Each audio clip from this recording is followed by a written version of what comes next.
Okay guys, huwag niyo kalimutan mag-subscribe sa aking channel. I-click mo na lang ang subscribe button. Then i-ring mo na rin ang bell para ma-notify ka sa mga susunod kong video. Welcome to my channel. Ngayon, tuturuan ko kayo kung paano magbayad ng loan sa Kasalo. First, punta kayo dito sa apps ng Kasalo. Waiting. Then mag-login. Pasok nyo yung naka-register na mobile number nyo. Then login. Ngayon, pagpasok nyo dito sa Kasalo, punta kayo dito sa Pay Later. Click nyo yan. Then pag-click nyo, ito lalabas. Then nakikita nyo dito sa right corner, makikita nyo yung repay. Click nyo yung repay. Then ito ulit ang lalabas. Andyan yung inutang nyo na 195 pesos. Then yung credit account number nyo. Ito, paano naman yung magbayad, click nyo yung pay my remaining amount.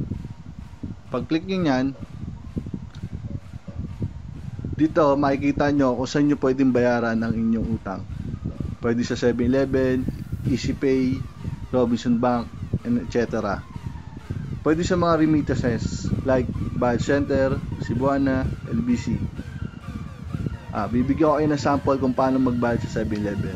Click nyo ang 7-Eleven icon. Then pag click nyo, ito lalabas. How to process paying the 7-Eleven. Ito, number 1, visit any 7-Eleven branches.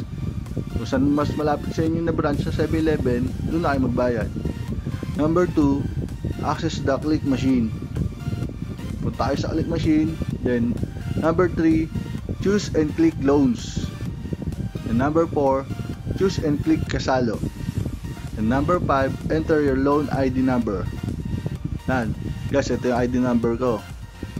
Yung ID number nyo ang ilalagay nyo, wag yung ID number ko ha. Then number 6, yung amount na inutang nyo, ito like 195 pesos. 7, enter yung Kasalo register mobile number. Ito, number ko. And 8, pay in cash at the cashier. And 9, your payment will be posted to your loan account through Kasalo apps within 24 hours as to when you made the payment and not when it was posted. Guys, sana natulungan ko kayo kung paano magbayad ng inyong utang sa Kasalo. Salamat!